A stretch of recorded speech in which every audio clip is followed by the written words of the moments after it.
Hi കൂട്ടുകാരെ, പുതിയൊരു വീഡിയോയിലേക്ക് എല്ലാവർക്കും സ്വാഗതം. അങ്ങനെ അമ്പിളി തൂങ്ങി മരിക്കാൻ ഒരുങ്ങുകയാണ് കേട്ടോ. ഈ സമയം രഘുവും മാഷും ഒരുപാട് തവണ പറയും അമ്പിളി അത് ചെയ്യരുതെന്ന്. പക്ഷെ അമ്പിളി വാശിക്കാരത്തിയാണ്. താൻ വിചാരിച്ചത് നേടണം, തൻ്റെ അച്ഛനെ വിറ്റിട്ടാണെങ്കിലും തനിക്ക് ജീവിതം മുന്നോട്ട് പോകണം എന്ന നിലപാടിൽ അമ്പിളി എത്തിച്ചേർന്നിരിക്കുന്നു കേട്ടോ. അത് ഒരു കണക്കിന് പറയുകയാണെങ്കിൽ കുറേയൊക്കെ മാഷിന്റെ പ്രവൃത്തി ദോഷം കൊണ്ട് തന്നെ.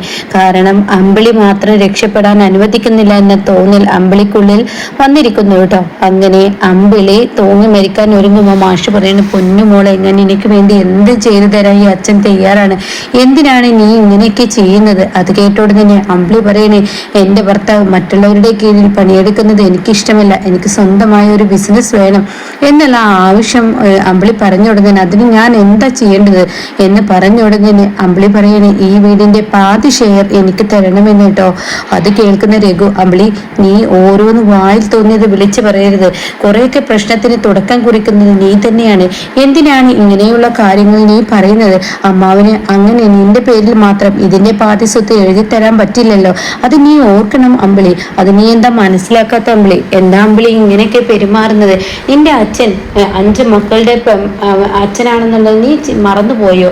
അതെന്താ നീ ഓർക്കാത്തത്? എന്തൊക്കെ പറയും വളരെ ദേഷ്യത്തോടു കൂടി ഒച്ചയെടുക്കുമ്പോൾ ഉടൻ തന്നെ അമ്പിളി പറയാണ്, എനിക്കതൊന്നും അറിയണ്ട, അച്ഛൻ എല്ലാ മക്കൾക്കും ചെയ്തു കൊടുക്കാൻ കഴിയുമെങ്കിൽ രഘുവേട്ടനും ചെയ്തു കൊടുക്കണം. ഇപ്പോൾ ചീരുവിൻ്റെ കാര്യത്തിൽ ഒരു തീരുമാനമായി, അതുപോലെ അനുപമയുടെ കാര്യത്തിലും ദയയുടെ കാര്യത്തിലും എല്ലാവർക്കും ഓരോ വഴികൾ അച്ഛൻ കണ്ടെത്തി. എന്നാൽ എനിക്കും രഘുവേട്ടന് മാത്രം എന്ത് വഴിയാണ് അച്ഛൻ കണ്ടെത്തിയിട്ടുള്ളത്? അത് കേട്ട ഉടനെ മാഷി, ഈശ്വര, എൻ്റെ കുഞ്ഞെന്താ എന്നെ മനസ്സിലാക്കാത്ത, എൻ്റെ കുഞ്ഞെന്താ എൻ്റെ വേദന അറിയാത്ത എന്ന ഭാവത്തിൽ മാഷ് ഇങ്ങനെ തലതല്ലി കരയുമ്പോൾ ഉടൻ തന്നെ അമ്പിളി പറയണേ, ഞാൻ മരിക്കണം രഘുവേട്ട, മതി, നിങ്ങൾ എന്നും ഇദ്ദേഹത്തിന് വേണ്ടി സംസാരിച്ചിട്ട് അമ്മാവിനെ പിടിച്ചു തൂങ്ങി നിങ്ങൾ സംസാരിച്ചിട്ട് നിങ്ങൾ രക്ഷപ്പെടില്ല. അതുകൊണ്ടാണ് ഞാനിതൊക്കെ ചെയ്യുന്നത്. എല്ലാവരും നിങ്ങളെ കറിവേപ്പില പോലെ കളയും എന്നുള്ള സത്യമൊക്കെ വെളിപ്പെടുത്തണം കേട്ടോ. ആ സമയം അമ്പിളിയോട് മാഷ് പറയുന്നത്, ശരി മോളെ, ഞാൻ നിനക്ക് പാതി സ്വത്ത് ഈ വീടിൻ്റെ തരാമെന്ന് പറയണേ. അത് കേട്ടോടെ തന്നെ അമ്മാവ, അവളുടെ ഇപ്പോഴത്തെ വാശിക്ക് അമ്മാവൻ നിന്ന് കഴിഞ്ഞാൽ തീർച്ചയായും മറ്റുള്ള മക്കളിൽ നിന്ന് അമ്മാവന് ചോദ്യം വരും, വെറുതെ വേണ്ടാത്തത് ചെയ്യണ്ട എന്ന് പറഞ്ഞ ഉടനെ മാഷ് പറയണേ, എനിക്കെൻ്റെ മകളാണ് വലുത്, അതുകൊണ്ട് തന്നെ എനിക്ക് ഈ അമ്പിളിയുടെ ഈ ഒരു ആവശ്യത്തിന് മുന്നേ തലകുനിക്കേണ്ടി വരും. അപ്പോൾ അമ്പിളി പറയണേ, ഉറപ്പാണ് അച്ഛാ, തീർച്ചയായും, എങ്കിൽ നാളെ തന്നെ എൻ്റെ പേരിലാക്കി തരുമോ?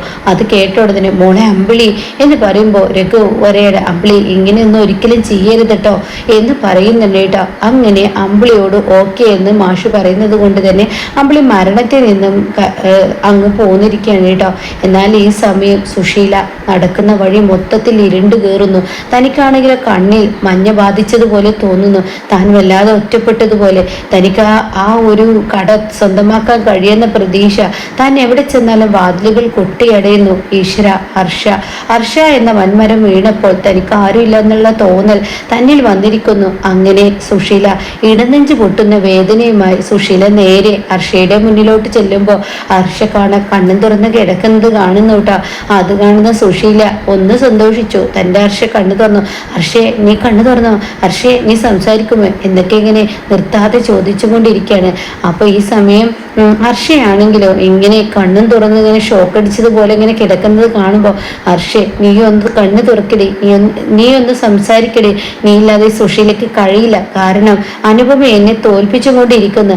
അവള് ഇന്ന് ഇന്ദ്രന്റെ രജിസ്ട്രേഷൻ പറഞ്ഞിട്ട് അവളെന്നെ വിളിപ്പിച്ചിട്ട് അവളെന്റെ മുഖത്തോട്ട് എറിയുന്നത് പോലെ പോയിരിക്കുന്നു എന്നുള്ള സത്യങ്ങളൊക്കെ വെളിപ്പെടുത്തുമ്പോൾ തനിക്കത് താങ്ങാൻ കഴിയുന്നില്ല കേട്ടോ.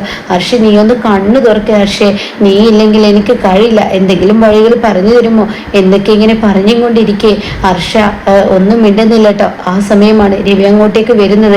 നീ കണ്ണു തുറന്നാൽ എനിക്ക് അനുപമയെ അങ്ങനെ ചെയ്യാ, അത് ചെയ്യാ, ഇത് ചെയ്യാ, അവളെ തോൽപ്പിക്കണം, അവളെങ്ങനെ വെറുതെ വിട്ടുകൂടാ, അവളെ എന്നിപ്പോ എൻ്റെ മുന്നിൽ പറഞ്ഞ വാക്കുകൾ, ഹർഷ ആ കട ഇനി ഇന്ദ്രന് കിട്ടില്ല എന്നൊക്കെ ഇങ്ങനെ പറയുന്നത് കേട്ട് രവിയും കുഞ്ഞമ്മയും എത്തിയിരിക്കുന്നു കേട്ടോ. അങ്ങനെ പെട്ടത് താൻ പിറകോട്ട് തിരിഞ്ഞ് നോക്കുമ്പോൾ താൻ കാണുന്ന കാഴ്ച രവിയും കുഞ്ഞമ്മയും ആയിരിക്കും.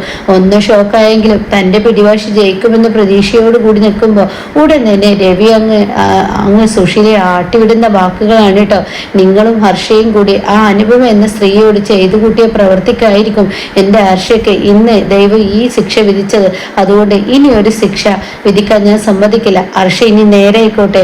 നിങ്ങൾ എന്തായാലും നിങ്ങളുടെ വഴി നോക്കിക്കോളൂ. ഇനിയെങ്കിലും എൻ്റെ ഹർഷയുടെ പിറകെ നിങ്ങൾ വരരുത്. എന്താ രഘു നീ ഇങ്ങനെയൊക്കെ എന്നോട് പറയുന്നത്? ഞാൻ പിന്നെ എങ്ങനെ പറയണേ? നിങ്ങൾ ഒരുപാട് ദ്രോഹങ്ങൾ അനുപമയോട് ചെയ്തത് കൊണ്ട് തന്നെ അതിൻ്റെ ശിക്ഷ ഹർഷയ്ക്ക് കിട്ടി. അതുകൊണ്ട് നിങ്ങൾ ഇനിയെങ്കിലും ഒന്ന് നേരായിക്കോളൂ. ഇനി നിങ്ങളെന്ന ഈ ഒരു ഭാഗം ഞാൻ ഇവിടെ ക്ലിയർ ചെയ്യാണ്. നിങ്ങളെന്ന വ്യക്തി എൻ്റെ ഹർഷയുടെ ജീവിതത്തിലോട്ട് ഒരിക്കലും വരാൻ പാടില്ല. നിങ്ങൾ പോകണം. അതുപോലെ എൻ്റെ കുഞ്ഞിൻ്റെയും ജീവിതത്തിൽ മനസ്സമാധാനം നിങ്ങളെ കാണുമ്പോഴാണ് പോകുന്നത്. അത് കേൾക്കുന്ന രവിയോട് സുശീല പറയണേ, എന്താ രവി ഇങ്ങനെയൊക്കെ പറയുന്നത്? ഞാനും ഹർഷയും രവിയൊക്കെ ഇത്രയും കാലം എന്ന് പറയുമ്പോൾ നിങ്ങളുടെ ഒപ്പം കൂടിയാണ് ഹർഷ അല്ലാതായി മാറിയത്. അതുകൊണ്ട് നിങ്ങൾ എന്ന ഈ പ്രശ്നത്തെ ഹർഷയിൽ നിന്ന് മാറ്റിക്കഴിഞ്ഞാൽ തീർച്ചയായും ഹർഷയുടെ ജീവിതം പച്ചപിടിക്കും. ഹർഷ ചെയ്ത തെറ്റുകൾക്കുള്ള ശിക്ഷയാണ് ഹർഷയ്ക്ക് ഇപ്പോൾ ദൈവം കൊടുത്തിരിക്കുന്നത്. അതുകൊണ്ട് എൻ്റെ ഹർഷയെ കാണാനോ എൻ്റെ കുഞ്ഞിനെ കാണാനോ എൻ്റെ ഹർഷയുടെ മനസ്സ് കുത്തിനോവിക്കുന്ന വാക്കുകൾ പറയാനോ ഇനി നിങ്ങൾ ഈ വീട്ടിലോട്ട് വരാൻ പാടില്ല എന്ന് സുശീലയെ ഇറക്കുമ്പോൾ സുശീല ഒന്ന് പതറിയിട്ടോ. കുഞ്ഞമ്മക്കും ചെറിയൊരു പതർച്ചയൊക്കെ ഉണ്ടായി. കാരണം തൻ്റെ രക്തമാണല്ലോ. ആ സമയം കുഞ്ഞമ്മ രവി എന്ന് പറയുമ്പോൾ കുഞ്ഞമ്മ ഇക്കാര്യത്തിൽ കുഞ്ഞമ്മ ഇടപെടാൻ നിൽക്കണ്ട. ഇവരെന്ന ഈ ഒരു ബാധ ഇനി ഈ വീട്ടിലോട്ട് വന്നു കഴിഞ്ഞാൽ തീർച്ചയായും എൻ്റെ കുഞ്ഞിനും എൻ്റെ ഹർഷക്കും ഇതിൽ നിന്നൊരു മോചനം ഉണ്ടാവില്ല. എൻ്റെ ഹർഷ ഇനി ജീവിതത്തിലോട്ട് തിരിച്ചു കൊണ്ടുവരുമ്പോൾ നിങ്ങൾ എന്ന ബാധ അത് ഹർഷയുടെ ദേഹത്ത് നിന്നും പോയിരിക്കണം. ഹർഷ നല്ലൊരു വ്യക്തിയായി വരണം. ഹർഷ നല്ലൊരു പെണ്ണായി വരണം എന്നൊക്കെ ഇങ്ങനെ പറയുമ്പോൾ സുശീലക്ക് സങ്കടമാവണേറ്റ. തനിക്ക് വാക്കുകൾ കൊണ്ട് തന്നെ മുറിവേൽപ്പിക്കുമ്പോൾ അത് ശരിക്കും കത്തി കൊണ്ട് കുത്തിക്കയറ്റുന്നത് പോലെ തോന്നുന്നു. എന്താ രവി നീ ഇങ്ങനെയൊക്കെ പറയുന്നത്? എനിക്ക് ഹർഷയ്ക്കും വേണ്ടി നിങ്ങൾ ചെയ്തു തന്ന ഇത്രത്തോളം മതി. നിങ്ങൾ ചെയ്തു തന്ന ഉപകാരം കൊണ്ടാണല്ലോ എൻ്റെ ഹർഷ ഈ ഒരു കിടപ്പിലായത്. അതുകൊണ്ട് എനിക്കും എൻ്റെ കുഞ്ഞിനും ഹർഷയ്ക്കും ഇനിയെങ്കിലും സന്തോഷമായി ജീവിക്കണമെങ്കിൽ നിങ്ങൾ എന്താ ഈ ഒരു ബാധ ഹർഷയുടെ മേത്ത് നിന്ന് മാറ്റിയേ പറ്റുള്ളൂ എന്നൊക്കെ രവി പറയുമ്പോൾ സുശീല ഒരിക്കലും പ്രതീക്ഷിക്കാത്തൊരു തിരിച്ചടി തനിക്ക് കിട്ടുമ്പോൾ വേദന കൊണ്ട് തന്നെ തൻ്റെ കണ്ണിൽ നിന്ന് തോരത്തുള്ളികൾ വീണുകൊണ്ട് തന്നെ സുശീല ആ ആസ്പത്രി വരാതെ വിടേണ്ട. അങ്ങനെ സുശീല അവിടെ നിന്നും പോകുന്നത് കാണുമ്പോൾ ചെറിയൊരു നെഞ്ചിടിപ്പൊക്കെ കുഞ്ഞമ്മ ഉണ്ടെങ്കിലും ഹർഷ ഇനിയെങ്കിലും നേരായാൽ മതി എന്ന പ്രതീക്ഷയോടുകൂടി കുഞ്ഞമ്മയെ നിൽക്കുന്നു കേട്ടോ.